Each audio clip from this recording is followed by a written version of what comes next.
బీజేపీతో పొత్తు కోసం ఢిల్లీ పెద్దల ఇంటి దగ్గర చంద్రబాబు కాపలా కాస్తారని ఆరోపించారు ఎంపీ మార్గాని భరత్. ప్రధాని మోదీ, అమిత్ షా పట్ల చంద్రబాబు వ్యవహరించిన తీరు అందరికీ గుర్తుందన్నారు. తెలుగుదేశం పార్టీతో పొత్తుకు బీజేపీ అంగీకరిస్తుందని తాను అనుకోవడం లేదన్నారు. సీఎం జగన్ ను చూసి చంద్రబాబు కూడా ఎలాంటి ఎజెండా లేకుండా సిద్దమంటున్నారంటూ ఎద్దేవా చేశారు. రాజమండ్రిలో నిర్మాణంలో ఉన్న మోరంపూడి ఫ్లైఓవర్ పనులను ఎంపీ మార్గాని భరత్ పరిశీలించారు. మార్చి నాటికి పనులు పూర్తి అవుతాయంటూ ఆయన స్పష్టం చేశారు. పవన్ కళ్యాణ్ గారు, చంద్రబాబు నాయుడు గారు వాళ్ళు రాజకీయ ఎత్తుగడలు ఏంటనేది అందరికీ అర్థమవుతా ఉంది. కేవలం వాళ్ళ సింగిల్ పాయింట్ ఎజెండా ఏంటంటే మొత్తం అందరినీ కూడా కూడగట్టుకోవాలా, జగన్మోహన్ రెడ్డి గారి పైన, సింహం పైన పోరాడాలి. గుంట నక్కలన్నీ చేరుతూ ఉన్నాయి సింహం పైన పోరాడడానికి. ఎప్పుడు సింహం అడవికి రాజే.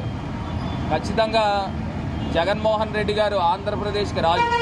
అదే స్థాయిలో రేపు జగనన్న ప్రపంచం ఉండబోతా ఉంది ఎన్ని పార్టీలు కలిసినప్పటికీ కూడా. మరి ఇవాళ చంద్రబాబు నాయుడు గారు, పవన్ కళ్యాణ్ గారు వీళ్ళందరూ కూడా ఢిల్లీ వెళ్తున్నారని చెప్పి వార్తలు వస్తూ ఉన్నాయి.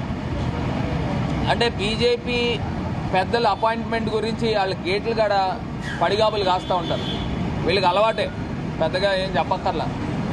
ఎప్పుడు అపాయింట్మెంట్ ఇస్తారా? ఆయన చంద్రబాబు నాయుడు గారు గతంలో చెప్పేవాడు, నేను 27 సార్లు ఢిల్లీ వెళ్ళాను, నాకు ఒక్కసారి కూడా అపాయింట్మెంట్ ఇవ్వలేదని చెప్పి ఏడుస్తూ చెప్పాడు. ఈసారి కూడా అదే టైప్లో ఉంటుందని మేము కూడా అనుకుంటాం. ఎప్పుడు ఢిల్లీ వెళ్ళినా కూడా వీళ్ళని పెద్ద లైట్గా తీసుకుంటారు. బీజేపీ పార్టీ వీళ్ళతో పొత్తుల్లోకి వెళ్తారని నేనైతే అనుకోవట్లా. ఎందుకంటే చంద్రబాబు నాయుడు అంత నటోరియస్, వాళ్ళే చెప్పారు, అంత డర్టీయెస్ట్ పొలిటీషియన్ పవన్ కళ్యాణ్ గారు, చంద్రబాబు నాయుడు గారు. వాళ్ళు రాజకీయ ఎత్తుగడలు